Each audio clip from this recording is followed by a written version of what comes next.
수도권 그린벨트를 해제하겠다 이제 이거를 기존에 이야기를 한 건데 공약을 네. 지금 이제 푸는 거잖아요. 네. 위치를 좀 이제 위치가 중요한 거잖아. 이게 여기 허연거예요. 허연거 서울. 서울의 수요를 분산할 수 있느냐 뭐 이런 이야기인 거잖아요. 그죠? 네. 사실은 그렇잖아요. 근데 여기 보면 여기 지도에도 잘 나와 있는데 파란색으로 이렇게 둘러싸여 있잖아요. 둘러싸여. 1972년인가? 그때 이제 그린벨트를 이제 지정을 하잖아요. 서울이 확장되는 걸 방지하려고 지정을 했는데 이걸 지정한다고 사람들이 이제 더 안 오는 건 아니잖아. 멍청한 결론인 거지, 사실은. 엄청 멍청했던 거지. 멍청한 결론인데 사실은 이렇게 이게 확장되는 걸 그린벨트로 쌓아버리니까 무슨 일이 생겨? 서울이 이제 또 확장이 안 되니까 서울을 도가니로 만들어버리는 거죠. 도가니 불불 끓는 도가니로 만든 거죠. 욕망의 도가니. 그렇죠. 집값 입장에서는 아주 훌륭한 정책이었던 것이었죠. 그리고 여기 보면 가생이 부는 거잖아요, 이렇게. 근데 네. 이제 서초 서리풀이 제일 이제 관심이 있고, 그다음에 고양, 대곡역, 그다음에 의왕하고 의정부 이런 순서인 것 같아요. 이제 의왕도 이게 의왕도 길게 이렇게 돼 있는데 위쪽이 아니라 아래쪽이라서 조금 영향이 좀 덜할 것 같아요. 의왕은 이제 바나나처럼 길게 돼 있잖아요, 이렇게. 그 위쪽이 우리가 알고 있는 백운호수 뭐 이렇게 그쪽 의왕이고 이 아래쪽은 오전 뭐 이런 데 있는 이제 오전 뭐 몇주고 이런 데 있는데 근데 여기는 영향이 좀 덜하겠죠. 차라리 위쪽이었으면 과천도 가깝고 평천 위에 붙어 있으니까 인동은 그저니까 더 효과가 있었을 텐데. 네. 근데 이제 문제는 이제 대곡 같은 경우에는 가보시면 대곡역 가봤어요 혹시? 네, 가봤습니다. 대곡역을 가보면은 이제 네, 거기 좀 그 역은 이미 환승에다가 있어요. 뭐 이렇게 역세권, 트리플 역세권 막 이런데 아무것도 없어. 역만 있어. 네. 그치? 내려가지고 걸어봤어? 난 내려서 걸어봤어. 근데 걸어보잖아요. 진짜 아무것도 없어. 진짜 없던데. 아무것도 없어. 그래서 지나갈 때 봤는데. 거기서는 집만 지으면 되죠. 그래서 이제 테크노밸리 같은 걸 짓는다는 계획이 있는 거죠. 여기죠? 테크노밸리 같은 계획이 있는 거고 이제 GTX까지 돌려 여기다가 심지어 아무도 없는데 여기는 항상 이야기가 나오던 곳이죠. 항상 계획도 있고 항상 여기 나오던 곳인데 드디어 했다. 근데 9,400호다. 아마 여기는 테크노밸리의 성공이 어떻게 될지는 잘 모르겠지만 성공만 한다면 여기는 상당히 괜찮을 수 있겠다 이런 생각이 들어요. 서부권에서는.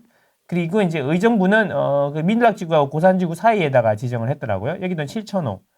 그리고 이제 여기 문제는 이제 2만 호짜리 서리풀이죠. 다 궁금한데 여기가 이제 관심사죠. 그쵸. 여기 이제 신분당선도 있고 해가지고 기본적으로 교통은 다 이미 세팅된 데다 한 거야. 자, 그러면 2만 호 중에 네. 11,000호가 임대예요. 여기가 서울이 서리풀이 2만 호 중에 11,000호가 임대, 9,000호가 민간.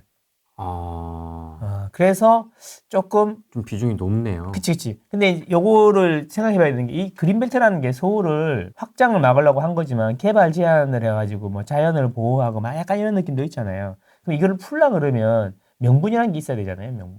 명분이 이제 집값을 잡으려고 그러는 거고 일단 풀고 나면은 이 동네 이제 집값이 떡상할 거니까 그거를 이제 환수하는 차원에서 뭘 해? 그 임대도 많이 짓고 하는 거지. 임대를 많이 지으면 사회에 공헌한다라고 생각하는 기본적인 전제가 있어요. 그래서 11,000호를 하는 거죠. 그래서 세곡동, 내곡동 지난번에 했던데 그런 데도 비슷해요. 구성이 보면은 임대가 많아요. 하지만 가격은 몇 배씩 올랐죠. 3-4배씩 올랐죠. 그래서 제 생각인데 9,000호에 대해서는 이제 로또 청약이 또 다시 한번 시작될 거다. 로또 청약이 시작될 거다. 이런 이야기인 거죠. 자, 그렇다면 요게 당장에 효과가 있냐 없냐 이거 문제잖아. 효과 있겠어? 어느 세월에? 여기 없지. 언제 되는데? 언제 되는 겁니까? 이거 10년 뒤에? 지금 역 다 세팅되어 있는 곳도 지금 안 되고 있는 판에. 그치. 요런 데는 이제 의외로 뭐 땅만 보상하면 된다 이런 이야기 하는데 그 위에 지작물들이 많아요. 의외로 비닐하우스를 가장한 창고도 많고 공장도 많고 뭐 비닐하우스 이런 것들 다 이제 주인들은 금방 보상받는데 영업권이라든지 이런 거 보상이 늦어지거든요. 교산지구도 저형 가보면 보상 다 됐다 그러지만 가보면은 그 위에 있는 집들은 하나도 그대로 있단 말이야. 뭐 음식점 이런 거 나왔지. 영업하시는 분들은 그대로 계시단 말이에요. 그런 사람들은 이제 보상을 어떻게 할 거냐 이런 문제들이 있단 말이지. 네. 보상만 하면 이제 빨리빨리 착공하면 되는데 보상이 이제 자꾸 길어지는 거죠. 10년 뒤에 얘기라는 거 실질적으로 입주가 돼야지 되는 건데 10년 뒤에 이야기라는 거죠. 그리고 이제 11,000세대는 뭐 서리풀 같은 경우에는 11,000세대는 기본적으로 그린벨트를 해제하고 뭔가를 짓는 것 자체가 보호해야 될 것을 푸는 거기 때문에 그걸 이제 상쇄시키는 명분으로 임대를 많이 집어넣는다 이거지. 그래서 이제 물론 싸겠죠. 땅을 싸게 이제 감정가에서 이제 뭐 이렇게 좀 높여서 보상할 거니까 싸겠죠. 그러니까 싸니까 분양가는 분명히 쌀 거고 그러면 로또 청약만 되는 거지. 로또 청약만 되고 만전세대는 임대인데 전세, 장기 전세 이런 걸로 한다고 하더라고. 그러면 제 이야기는 로또 청약만 또 되는 거지 이게 또 효과는 사실 있냐? 없다. 급하니까 했다. 10년 뒤 얘기다. 10년 뒤 얘기. 그러면 단기적으로는 로또 청약이다 계속 해줘야지. 아 그러면 무주택으로 좀 더 버텨볼까? 하면서 매매로 수요가 안 들어오는 거밖에 안 들어오는 거잖아요. 네. 그러면 또 문제는 전세나 월세가 올라요. 그렇죠. 그래서 단기적으로는 효과가 없는 거죠. 심리적으로 로또를 받아야 되니까 좀 더 기다려볼까? 이런 생각은 조금 있을 수도 있겠다만은 그게 글쎄 지금 전세가 오르고 있는 게 무섭게 오르고 있고 월세가 더 많이 오르고 있는데 그 이야기는 그런 사람들이 시간이 지나면서 이제 그 매매 수요로 돌아설 가능성이 있다는 거지. 시간이 지나면 1, 2년 지나면.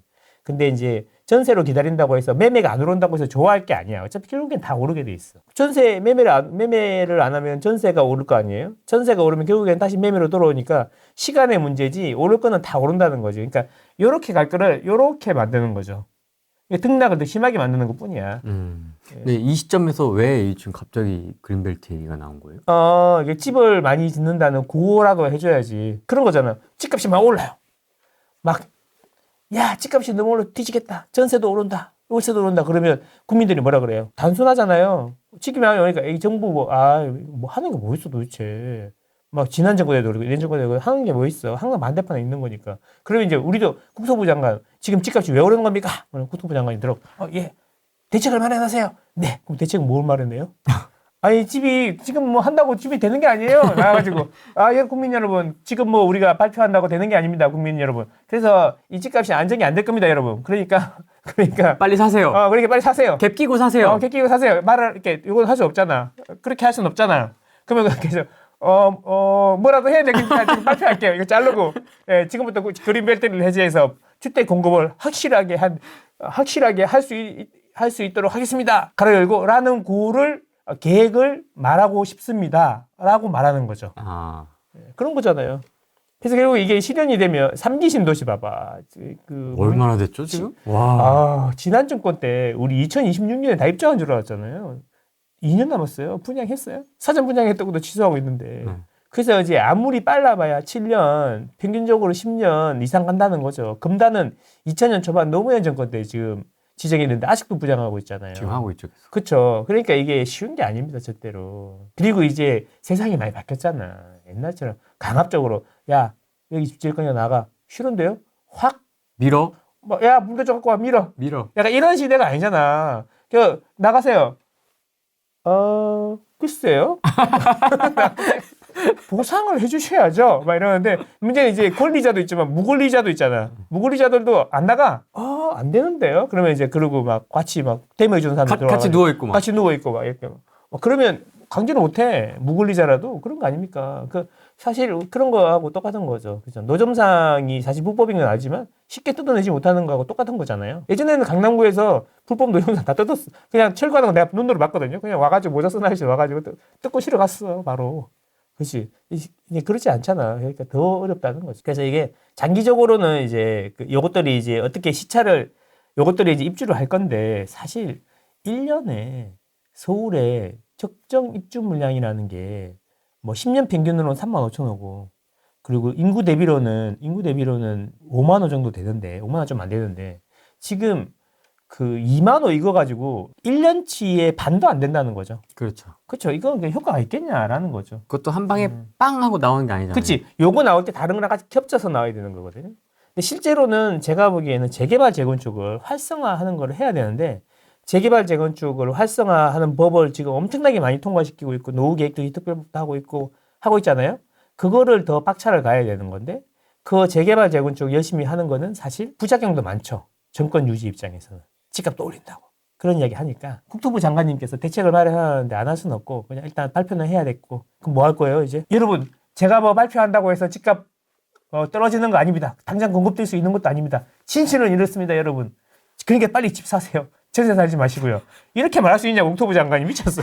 시장 경제대로 돌아가는 겁니다. 집값은 시장의 원리에 맡기는 겁니다. 당장 제가 공급을 할 방법이 없습니다, 여러분. 이렇게 말할 수는 없잖아요. 그래서 요거는 제가 그때 문재인 정권 때 3기 신도시 나왔을 때도 얘기했지만 다음 정권 말렵이나 다다음 정권쯤에 효과를 발휘할 수도 있다 말씀드린 것처럼 요거는 다음 정권 만렵이나 다다음 정권쯤에 입주할 수도 있다. 이렇게 말씀드리고 싶습니다. 그러네요. 2035년 정도 빠르면 그렇죠. 예, 입주할 수도 있겠다. 일부. 예, 그런 생각입니다. 일부. 10년 남았습니다, 여러분. 10년이면 사파를 5번 할 수 있습니다. 이 사파를 좀 안 좋게 보시는 것 같은데 일시적 1가구 주택을 5번 할 수 있다. 이거죠. 그렇죠. 그렇죠. 실수요 입장에서. 그렇죠. 2주택까지는 사람이고 3주택부터는 적폐잖아. 그렇죠. 그렇죠. 사람 새끼를 안 보더라고요. 3주택부터. 그렇죠, 그렇죠. 예, 그렇죠. 징벌적인 과세. 그렇죠. 아니 뭐 죄를 진 건 아닌데 뭐 과세를 징벌적으로 한다니까 맞아야죠.